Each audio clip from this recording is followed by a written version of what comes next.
anywhere, but I had a severe struggle with depression. Yeah. Which began in high school. And then became worse in college. Dropped out of college. And at some point,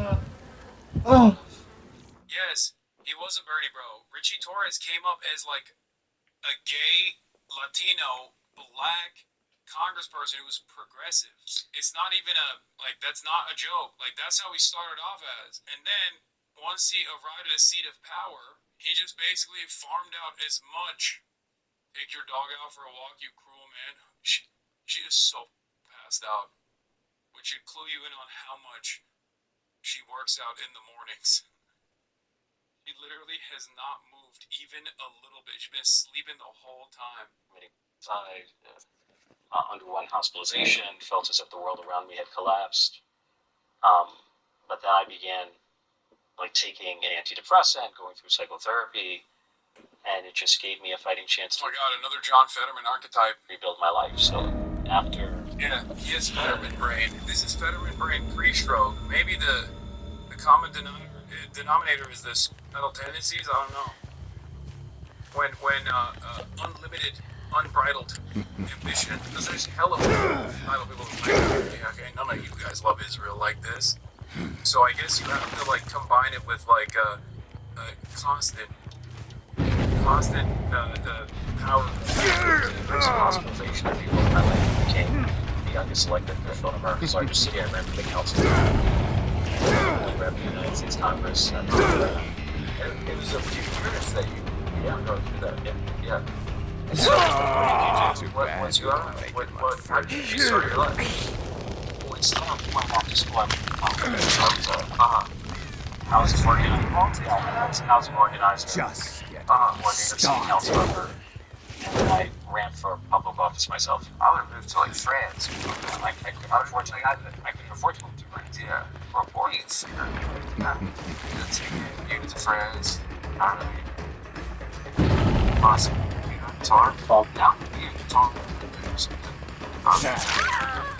Honestly, I run for office. You have to have an ambition, as well. Right? It has to be part of it, right? I want to do, I think, an ambition to make a difference. Yeah, but you want to be president, guys. Come on. I'm not just be president.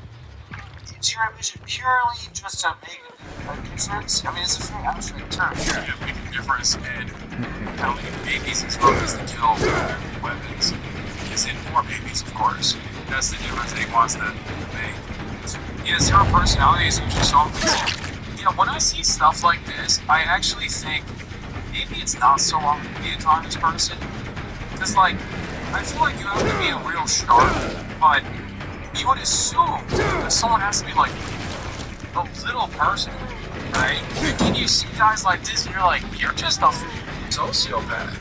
You can't even string sentences together to convince the other person listening to you of your humanity in a situation that is designed to, make you look human.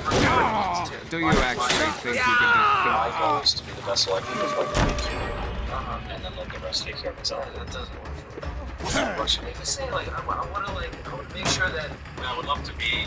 I want to make sure that kids in my neighborhood, see, the next thing is so abstract. You could vote for anything. No, and I can tell you why I registered public housing. It was just one. It was really about public housing. So born and raised in the Bronx, met most of my life, raised by a single mother, so less than minimum wage, which in the 1990s was what I was 25 cents for a day.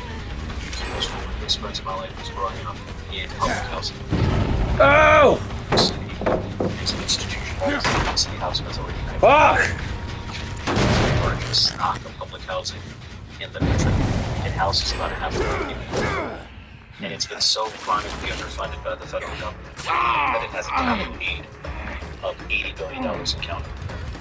And it's that issue that affects your constituents, because you represent the poorest district, and I represent the largest concentration of public housing. And so you have asthmatics who are struggling to breathe in their homes in the face of safe circumstances. Yeah. Stop this interview before it gets to the good part, because we'll be watching this. So do you the rest of it. Do not watch the rest of it. If you see viral tweets from this interview, look away. Okay, you say, mute this account. I don't want to see it because I want to enjoy it. Because it turns into a shit show from what I understand. Anyway, let's do the test. I'll see you Let's do dead. the test video. I know a lot of you have been waiting for this. But I think how what were the conditions, the conditions, these conditions, you know, the conditions of public housing have become a humanitarian crisis. And I think you know, if NYCHA were a city unto itself, it would be the largest city of low-income Black and Brown Americans in the United States, and it's the forgotten city of New York. In representing the poorest district in America, one of the smallest districts too, right? Contiguous and compact district, yeah. And it was even more so before the district. And you have a third district. You so disappoint me. Is that the It's best? the lowest on the third district is voted 67% is voted Medicaid. A third, about a third, is that correct? significant immigrant population. Yeah. What is the mandate that you have in the state representative? Is to make up the work for the Bronx, to protect the programs like Medicaid, SNAP, Medicare, Social Security. Is that what you carry with you when you're in Congress? We don't have to trade everything for the 28 subs. Is that what you hear something? Everything should be centered around the Bronx. Yeah. And for me, the Bronx is not only where I live, it's who I am. Yeah. I tell my constituents, even when I leave the Bronx for Washington, D.C., the Bronx never leaves me. The most important lesson my mother taught me is never forget where you came from. And I'm from the Bronx. And I've lived in the Bronx my whole life, and I probably will die in the Bronx. Guys, DraftKings Casino has your place on. What do you think is you guys not fair. I think, yeah. Let's see it. Something interesting that's happened in the Bronx is in the last general election, from what I understand, there was the largest swing towards the Republican Party. One of the largest. 2012. Yeah. Wait, let me see how many views he's had in one day. Okay, 244,000, not bad. It's going viral all over Twitter too. Barack Obama won 96% of the vote in 2013 in the Bronx. Yeah. Flash forward to the 2024 election, there's a 22-point swing for Why is the Democratic Party losing the most vulnerable people in America? What do you intend that the Democratic Party is urging support of working class people across the country. Why is that? I suppose the simplest explanation is almost always the best. The simple explanation is inflation and immigration. Yeah. Raised inflation over 4 decades, so if you're paying double what you cost for groceries and gasoline, you're going to lash out at those in power. So is that, you say that the incumbency is just bound to lose that election? The incumbency is perceived as failing, yes. Was there a way to win that election against Trump? Inflation is so bad. Is it impossible to It's crazy, bro. I mean, oh my god, I hate this shit. Notice how even outside of being an Apex stooge, even outside of being an Apex stooge, guy from like the poorest district, guy from the poorest district in the country is like the immigrants. You know, it's just like there's an affordability crisis, but also immigrants. It's like, why? Paid attack dog for Israel to win that election. I mean, odds were stacked against us because of inflation and the mismanagement of the crisis. But,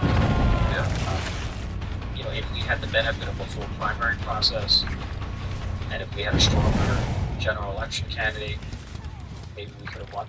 But I don't know for sure. But Donald Trump is a big candidate, so maybe we could have won. You're remembering the least popular Congress probably of our lifetime? I think we're less popular than colonoscopies. It sucks, dude. Yeah, does it suck? Does it suck to be really? It was polling that said we're more popular than Some of those for $200. Holy. more popular than So come on, screw it. You guys are getting Smash by Lots might be more popular in Colorado Pacific. I don't know. Okay, anyway, but I looked at a Gallup poll the other day. Dude, this is. I was actually started laughing. You just have to laugh. There's 23 right now. That's pretty. That's not bad. What? Oh my god. 8, 20, 24, 13. 13. Do you and the Republicans? 13. I think, well, the institution got what? 13 is Republicans for the whole school. 20, 24, 12%. Yeah, so it sounds like What's happening in that part? Congress were not a little bit. Congress was Why? She's unpopular. No, what, she could be like, you know, like, hey, what do you mean? No, you seem to hate Congress, though. I'm saying everyone does, right? I'm looking at the Gallup poll. You put it on 13% Democrats. I think that we have to recognize the runway a little bit and what got us here, maybe. Yeah, what could it be? Maybe Richie Torres got, yes, 1.497 mil from APAC. Looks like a goddamn puss in a suit, okay? The Civics favorability tracker is nearly broken for the Democratic Party. Perhaps it's because these guys don't come across as earnest, they don't come across like they believe in anything but maintaining their grip on power, their marginal grip on power, as they can just farm out funds from lobbyists, as they can like network with high-profile individuals and develop a career for themselves. But it's also true they are doing that, for the record. They have no investment in their constituents at all. So of course people think that.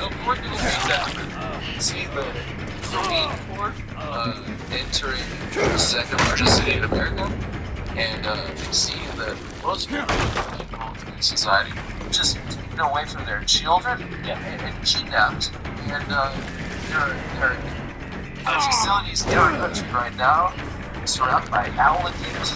There are facilities where there are caged human beings who are not been afforded any due process. And the sad thing is that you guys are behind Donald Trump right now, and that's not true. The Democratic Party has lower approval ratings than Donald Trump. This story is more complicated. Where is that? Yeah, so the latest opinion from CNN. What?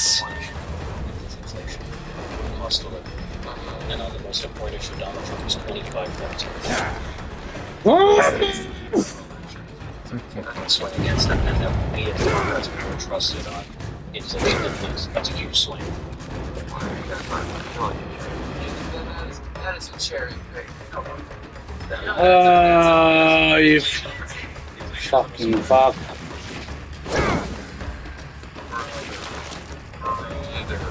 By the way, not a single one of those swings is due to the Democrats pushing good messages on this part, okay, or at why. It's because people are like, well, financial circumstances didn't change, still unaffordable. That's why they swung immigration. On immigration, Donald Trump is underwater, okay? On immigration, Donald Trump is underwater. One was asking the question why. It's not like the Democrats, including Richie Torres himself, in this conversation, is presenting the counter message. He's not. Donald Trump is doing what he promised he was going to do: mass deportations, concentration camps, black bagging people. So what happened? Maybe because once Trump's anti-black, anti-brown, white nativist, anti-immigrant agenda unfolded in the militant ways that it was always going to be, people started realizing that this was truly unusual and completely unnecessary, and started developing enmity towards it. It was not because the Democrats did anything about it. They still aren't doing shit about it. One thing that is understood is that you're in the House of Representatives and you have to run it. Is that all you Like, have? how long do you have to wait until you just start running for the next one after you put it on the show? You start immediately. Yeah, it's like you're in a constant state of campaign. Is campaigning, which fundraising, doing all this stuff, is that a distraction from what they have to do? It can, but I feel like if you're effective at governing, then it improves your ability to get reelected. So if you're a good congressman, you can make Congress just ready to be well positioned to be like, It doesn't suck that you have to fundraise, right? it's fundraising stuff. Yeah. And like, because of Citizens United, like, As long as do you feel like it's eroded people's like faith in the institution, right? I feel like too much money is too much time is spent on fundraising, especially if you're a frontline member. Yeah. As if you're sick and Oh! general. Yes. Where tens of millions of dollars are spent, spending more than half your time on beat that away. Just call just driving the dog. You criticize I saw for Blackstone donation, right? And it's understood that they are the architects of the housing crisis, pretty much. Yeah, I mean, you receive contributions from thousands of people, Yeah. or employees from all over the place. You can send it back and say fuck off. Yeah, I'm not good. So they're giving I decide issues on the merits. There's no reason to go decide issues on the merits. So it's a just cause check? Just because They're just giving you money just because they think you're nuts? I'm pretty sure that even there are lefty candidates who have gotten money from people who are employed. Yeah, rank and file employees, sure. I feel like if you could, maybe if you're like, this guy's this guy's making my constituents' lives worse, you can be like, I don't want to. I just think in my district, right? People should judge you by my record. So, yeah, the legislation I passed, I work 7 days a week. I'm this morning, I'll get put them on the ground. I'm happy to, if you ever want to take tours of my district, I'm happy to walk you through my district. So, I've been this pretty considerate. well, not the actual project, it's not the amenity, it's not the institutions. Yeah. I give you a sense of racially concentrated poverty in a place like the world. So that's what my question is like, Where do you live in Chicago? I live in Brooklyn.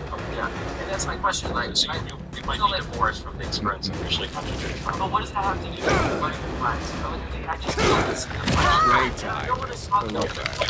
Like, I'm arguing, like, Yeah, question my ability to represent my district. I'm happy to show you what I do. I'm happy to bring you to my district questioning what I'm putting and introduce you to my constituents. what I'm putting into question is the institution, right? I'm putting into question the system, and you're functioning within the system, right? I've received contributions from tens of thousands of people. I can't keep track of every person. I'm not responsible for every person. You I'm forgot. only responsible for what I do. Okay. So I mean, you can play the By the way, I don't think it's district system at all, or even know who he is. They just vote for the Democrat. That's it. Okay? That's it. That's how he's won. That's your game, but that's not. I'm not trying to play the alternate to just like Sport 360, and I'm from Company Town Podcast. I'm happy to answer whatever question you have. Yeah, whatever. Here's a question for you. I think you were saying. Sorry, I just logged on, but while I see 100% of the abortion and freely challenging tours on the scale, I do find it frustrating that 2 years ago, it was like we still celebrate Jewish feelings. We all, bro, Adam is Jewish, okay? That's it. He's Jewish, and he's anti-Israel, and he's been anti-Israel for years, okay? I understand why people get mad about this centering Jewish feelings conversation, because there is truth to it. I'm Muslim, okay? I say Palestinians in my commentary. Of course I do, because that is the primary victims here. The problem, however, is that you are making an argument that is going to be as broad-reaching as possible. It's kind of OP to have a Jewish dude say these things, okay? And show vulnerability in the process. Because, unfortunately, Americans want to hear it from Jews, and they want to hear it from black people, okay? Just like when I talk about transphobia and how stupid transphobia is. Americans and transphobic people in the margins, they want to hear it from a cis person.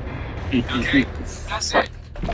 That's it. That's the whole point. It is what it is. Okay? I know. When I talk about racism, when I talk about anti-blackness being a core part of American identity, a lot of the people that need to hear that are already automatically not listening to a black person saying. And the reason why I'm mentioning this is because my Muslim background in this process unironically actually cooks me and causes a lot of people to automatically go, nah, he's biased because he's Muslim. Muslims are automatically anti-Semitic. That's why he's anti-Israel. He's a terrorist.